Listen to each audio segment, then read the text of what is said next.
Frankenstein capítulo 3. Si en lugar de formular esta observación, mi padre se hubiese tomado el trabajo de explicarme que los principios de Agrippa habían sido totalmente refutados, y reemplazados por un moderno sistema científico, que poseía fuerza mucho mayor que el anterior, porque los poderes de este último eran quiméricos, mientras los actuales eran reales y prácticos, en dichas circunstancias, ciertamente habría dejado el libro de Agrippa, y para satisfacer mi curiosidad, que ya estaba excitada, habría retornado con redoblado ardor a mis estudios anteriores.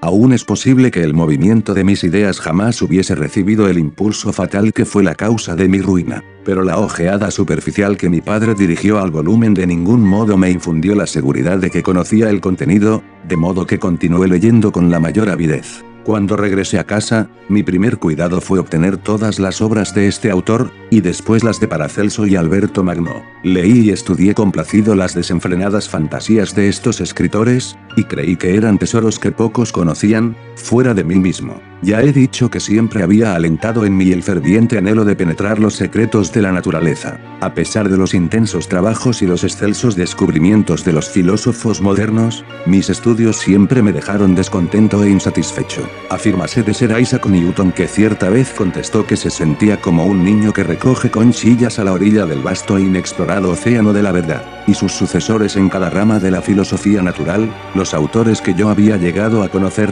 se me aparecían como novicios comprometidos en la misma actividad. El campesino ignorante contemplaba los elementos del mundo natural, y conocía sus usos prácticos. El filósofo más sabio apenas conocía un poco más. Había develado parcialmente el rostro de la naturaleza, pero sus lineamientos inmortales representaban todavía una fuente de maravilla y de misterio. Podía disecar, examinar las componentes anatómicos y asignar nombres, pero, sin hablar de una causa final, desconocía totalmente las causas de carácter secundario y terciario. Yo había examinado las fortificaciones y los impedimentos que aparentemente se oponían al ingreso de los seres humanos en la ciudadela de la naturaleza, y en actitud temeraria e ignorante me había sentido decepcionado. Pero ahora estaba frente a obras y a hombres que habían calado más hondo, y sabían más. Acepté como moneda de ley todo lo que afirmaban, y llegué a ser su discípulo. Quizá parezca extraño que cosa tal ocurriera en el siglo XVIII, pero si bien yo me había sometido a la rutina de la educación en las escuelas de Ginebra, puede afirmarse que en grado considerable era autodidacta en mis estudios favoritos. Mi padre no era hombre de ciencia, de modo que me vi obligado a lidiar con mi propia ceguera infantil, agregada a la sed de conocimientos de un joven estudiante. Bajo la guía de mis nuevos preceptores, abordé con la mayor diligencia la búsqueda de la piedra filosofal y del elixir de la vida, pero este último pronto monopolizó mi atención. La riqueza era un objeto inferior, pero cuánta sería la gloria conquistada por el descubrimiento, si me mostraba capaz de desterrar la enfermedad que afligía a los humanos, y lograba que el hombre fuese invulnerable a todo, salvo la muerte violenta. 23. No fueron estas las únicas visiones que tuve. La creación de espectros o demonios era una promesa formulada generosamente por mis autores favoritos, y yo procuraba realizarla con la mayor ansiedad, y si mis encantamientos fracasaban siempre, yo atribuía resultados negativos más a mi propia inexperiencia y a mis errores que a la falta de conocimientos o de veracidad de mis instructores. Y así, durante cierto tiempo me absorbí en sistemas refutados, mezclando, como un neófito, 1000 teorías contradictorias, y enzarzándome desesperadamente en una maraña de conocimientos heterogéneos. Orientado por una imaginación ardiente y un razonamiento infantil, hasta el día en que un accidente modificó de nuevo la corriente de mis ideas. Tenía yo aproximadamente 15 años cuando nos retiramos a nuestra casa cerca de Belle Rive, donde presenciamos una tormenta violenta y terrible. Avanzó hacia nosotros desde allende las montañas del Jura, y el trueno estalló de pronto, con terrorífico estrépito, desde diversos rincones del cielo. Mientras duró la tormenta, contemplé su desarrollo con curiosidad y complacencia. Mientras estaba en la puerta, divisé de pronto una lengua de fuego que brotaba de un roble antiguo y bello, a unos 15 metros de nuestra casa, y apenas la luz deslumbrante se desvaneció, advertí que el roble había desaparecido, y que solo quedaba un tocón carbonizado. A la mañana siguiente, cuando lo visitamos, descubrimos que el árbol había sido golpeado de manera singular. El rayo no lo había fragmentado, y por el contrario lo había reducido a delgadas astillas de madera. Nunca vi nada destruido de manera tan absoluta. Antes de este episodio episodio, poseía ya cierto conocimiento de las leyes más generales de la electricidad. En esta ocasión nos acompañaba un hombre que había trabajado mucho en investigaciones acerca de la filosofía natural, y entusiasmado ante el espectáculo, comenzó a explicar una teoría que él había elaborado sobre el tema de la electricidad y el galvanismo, explayándose en conceptos que eran al mismo tiempo nuevos y sorprendentes para mí. Todo lo que dijo relegó a segundo plano las figuras de Cornelio Agripa, Alberto Magno y Paracelso, que antes prevalecían en mi imaginación, pero por obrar de cierta fatalidad. El hecho de que estas figuras perdiesen importancia no me indujo a proseguir mis estudios acostumbrados. Me pareció entonces que me sería imposible llegar a conocer nada con certidumbre. Todo lo que durante tanto tiempo había comprometido mi atención de pronto me pareció despreciable. Por uno de esos caprichos de la mente, a los que quizás estamos expuestos sobre todo en la primera juventud, renuncié de pronto a mis actividades anteriores, deseché la historia natural y toda su progenie como una creación deforme y abortiva, y alimenté el mayor desdén para una supuesta ciencia que ni siquiera podía acercarse al umbral de conocimiento real. En este estado de ánimo me consagré a las matemáticas, y a las ramas del saber relacionadas con esa ciencia, porque entendía que reposaban sobre cimientos más seguros, y por lo tanto merecían mi consideración. De tan extraño modo están construidas nuestras almas, y por lazos tan tenues se encuentran atadas a la prosperidad o a la ruina. Cuando vuelvo los ojos hacia atrás, me parece como si este cambio tan milagroso de la inclinación y la voluntad hubiese sido la sugestión inmediata del ángel guardián de mi vida, el último esfuerzo realizado por el espíritu de conservación, para alejar la tormenta que entonces estaba preparándose en el cielo, y que se disponía a envolverme. Anunció su victoria cierta desusada tranquilidad y confortamiento del alma, que siguió a la suspensión de mis antiguos estudios, que durante los últimos tiempos habían sido fuente de 24 tormento. Así, aprendí a asociar el mal con la prosecución de mis trabajos, y la felicidad con el abandono de los mismos. Fue un valeroso esfuerzo del espíritu del bien, pero en todo caso ineficaz. El destino era demasiado poderoso, y sus leyes inmutables habían decretado mi destrucción absoluta y terrible. 25. Capítulo 3. Cuando cumplí los 17 años, mis padres resolvieron que me inscribiese en la Universidad de Ingolstadt. Había asistido antes a las escuelas de Ginebra, pero mi padre consideró necesario, para completar mi educación, que me familiarizase con costumbres diferentes de las que prevalecían en mi región nativa. Se arregló que partiría en fecha temprana, pero antes de que llegase el día señalado, sobrevino el primer infortunio de mi vida, un presagio, por así decirlo, de mi futuro sufrimiento. Elizabeth había enfermado de fiebre escarlatina, su dolencia era grave, y se hallaba en serio peligro. Durante su enfermedad, se esgrimieron muchos argumentos para persuadir a mi madre de que se abstuviese de atenderla. Al principio había atendido nuestras exhortaciones, pero cuando supo que estaba amenazada la vida de su favorita, ya no pudo controlar el sentimiento de ansiedad. Se acercó al lecho de la enferma, y sus cuidados triunfaron sobre la malignidad de la dolencia. Elizabeth se salvó, pero las consecuencias de esta imprudencia fueron fatales para quien la atendía. Al tercer día enfermó mi madre, su fiebre apareció acompañada de los síntomas más alarmantes, y la expresión de quienes le prestaban asistencia médica presagiaba lo peor. En su lecho de muerte no la abandonó la fortaleza y la bondad que siempre habían caracterizado a esta mujer notable. Unió mis manos y las de Elizabeth. Hijos míos, dijo, mis mejores esperanzas de felicidad futura radicaban en la perspectiva de vuestra unión, y esta esperanza será ahora el consuelo de vuestro padre. Elizabeth, querida mía, debes ocupar mi lugar con los niños más pequeños. Ay, lamento que el destino me arrebate, en medio de la felicidad y el amor que me rodean. No es difícil tener que abandonarlos, pero no me corresponde expresar estos pensamientos. Trataré de resignarme buenamente a la muerte, y alimentaré la esperanza de reunirme con ustedes en el otro mundo. Murió serenamente, y su rostro expresó amor aún en la muerte. No necesito describir los sentimientos de aquellos cuyos vínculos más hondos sufren el destrozo causado por el dolor más irreparable, el vacío que de ese modo agobia el alma, y la desesperación que manifiestan todos los rostros. Pasa tanto tiempo antes de que la mente pueda persuadirse de que ella, a quien veíamos todos los días, y cuya existencia misma parecía parte de la nuestra, se ha marchado para siempre. Que el brillo de los ojos bien amados se ha extinguido, y el sonido de una voz tan 26. familiar y tan clara a nuestros oídos se ha sofocado, y nunca más la oiremos. Tales son las reflexiones de los primeros días, pero cuando el correr del tiempo demuestra la realidad del desastre, comienza la profunda y real amargura del dolor. Pero ¿cuál es el ser humano que no ha pasado por todo esto? ¿Y por qué he de describir una angustia que todos han sentido o deben sentir?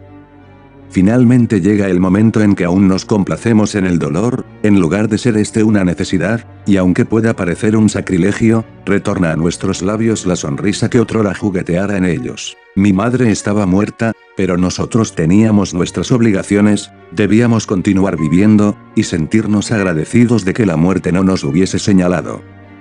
Mi partida para Ingolstadt, postergada por estos acontecimientos, fue fijada una vez más. Obtuve de mi padre algunas semanas de prórroga. Me pareció un sacrilegio abandonar tan pronto el reposo semejante a la muerte de la casa de duelo, para arrojarme en el torbellino de la vida. No estaba acostumbrado al dolor, y no por eso me alarmó menos. No me sentía dispuesto a perder de vista a los seres que aún me quedaban, y, sobre todo, deseaba que mi dulce Elizabeth hallara algún consuelo. Ciertamente, disimuló sus penas e intentó convertirse en consuelo de todos nosotros. Se concentró tenazmente en la vida, y asumió las obligaciones que ella imponía con valor y dedicación. Se consagró a aquellos a quienes le habían enseñado a llamar tío y primos. Nunca fue más encantadora que en esos momentos en que reencontró los luminosos rayos de sus sonrisas para derramarlos sobre nosotros. Y aún se olvidaba de su propio dolor en el empeño por brindarnos olvido. Llegó finalmente el día de mi partida. Clerval pasó la última noche en nuestra compañía. Había intentado convencer a su padre, deseoso de obtener permiso para acompañarme y convertirse en compañero de estudios, pero fue en vano. Su padre era un comerciante de mente estrecha quien solo veía ocio y ruina en las aspiraciones y ambiciones de su hijo. Henry deploraba hondamente la desgracia de verse excluido de una educación liberal. No habló mucho, pero cuando departía yo leía en sus ojos gentiles y su mirada animosa una resolución refrenada aunque firme de evitar las cadenas representadas por los miserables detalles del comercio. Nos quedamos levantados hasta tarde. No pudimos arrancarnos el uno del otro, ni persuadirnos a pronunciar la palabra adiós. La palabra fue dicha, y nos retiramos con el pretexto de buscar reposo, mientras cada uno imaginaba la decepción del otro. Pero cuando al amanecer descendí hacia el carruaje que había de llevarme lejos, estaban todos ellos allí. Mi padre para bendecirme nuevamente, Clerval para ofrecerme otro apretón de manos, mi Elizabeth para encarecerme una vez más que debía escribirle a menudo, y para brindar las últimas atenciones femeninas a su amigo y compañero de juegos. Me repantigué en el carruaje que debía alejarme de los míos, y me entregué a las más melancólicas reflexiones. Yo, que siempre había vivido rodeado de amables compañeros, continuamente ocupado en lograr el mutuo placer, ahora estaba solo. En la universidad hacia la cual me dirigía debía hacerme de nuevos amigos y ser mi propio protector. Mi vida hasta ese momento se había desarrollado en la reclusión y la domesticidad, y esta circunstancia me había infundido una inevitable repugnancia hacia la presencia de semblantes desconocidos. Amaba a mis hermanos, a Elizabeth y Clerval, ellos representaban rostros familiares, pero no me creía totalmente preparado para la compañía de extraños. Tales mis reflexiones cuando comencé mi viaje, pero a medida que iba cubriendo camino, mi ánimo y mis esperanzas se elevaron. Deseaba ardientemente adquirir conocimientos. A menudo, cuando estaba en casa había pensado que era un destino duro permanecer siempre atado a un mismo lugar, y había ansiado conocer mundo y ocupar mi posición entre otros seres. Ahora se cumplían mis deseos y realmente hubiera sido una locura arrepentirse en ese momento.